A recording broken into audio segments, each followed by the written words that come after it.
జనవరి 26వ తేదీ నుండి కీలక పథకాలను అమలు చేయనున్నట్లు ముఖ్యమంత్రి రేవంత్ రెడ్డి తెలిపారు.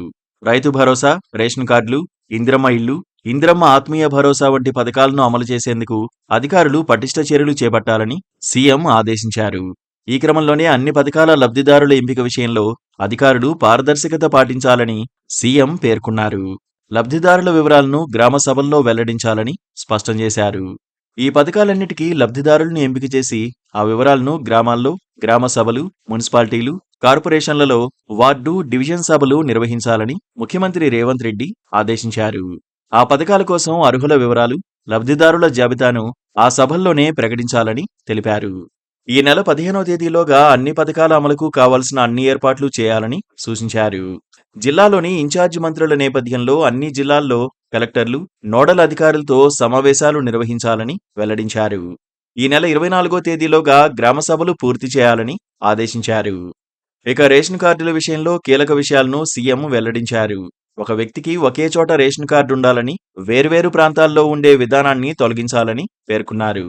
మరోవైపు వ్యవసాయానికి యోగ్యమైన భూములన్నిటికీ రైతు భరోసా పథకం వర్తిస్తుందని స్పష్టం చేశారు. వ్యవసాయం చేయని భూముల జాబితాను ప్రకటించడానికి అధికారులు క్షేత్రస్థాయిలో పరిశీలించి ధృవీకరించాలని ఆదేశించారు. శుక్రవారం సచివాలయంలో జిల్లా కలెక్టర్ల సదస్సు నిర్వహించగా సీఎం, డిప్యూటీ సీఎం సహా మంత్రులు పాల్గొన్నారు. ఇక ఈ నెల 26వ తేదీ తర్వాత తాను అన్ని జిల్లాల్లో పర్యటించి ఆకస్మిక తనిఖీలు నిర్వహిస్తానని సీఎం రేవంత్ రెడ్డి వెల్లడించారు. ఎక్కడ నిర్లక్ష్యం కనిపించినా కఠిన చర్యలు తప్పవని తీవ్ర హెచ్చరికలు చేశారు.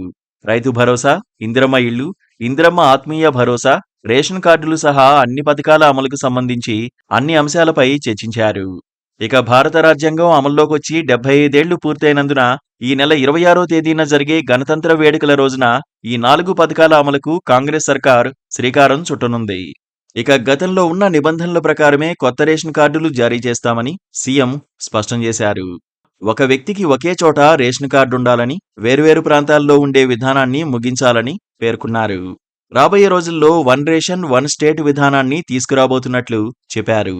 ఇళ్లు లేని నిరుపేదలకు ఇళ్లను నిర్మించి ఇవ్వాలనేది ప్రభుత్వ లక్ష్యమని, ఇందుకోసం ఇప్పటికే ఇందిరమ్మ యాప్ ద్వారా గుర్తించిన 18.32 లక్షల మంది వివరాలను జిల్లాలకు పంపించినట్లు చెప్పారు.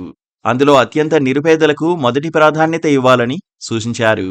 తొలి విడతలో ప్రతి నియోజకవర్గానికి 3,500 ఇళ్లను మంజూరు చేశామని చెప్పారు. Please do subscribe to Please do subscribe to Please do subscribe to Please do subscribe to Please do subscribe to Please do subscribe to KTV Telugu. KTV Telugu. KTV Telugu. KTV Telugu. KTV Telugu. KTV Telugu. Please do subscribe to KTV Telugu.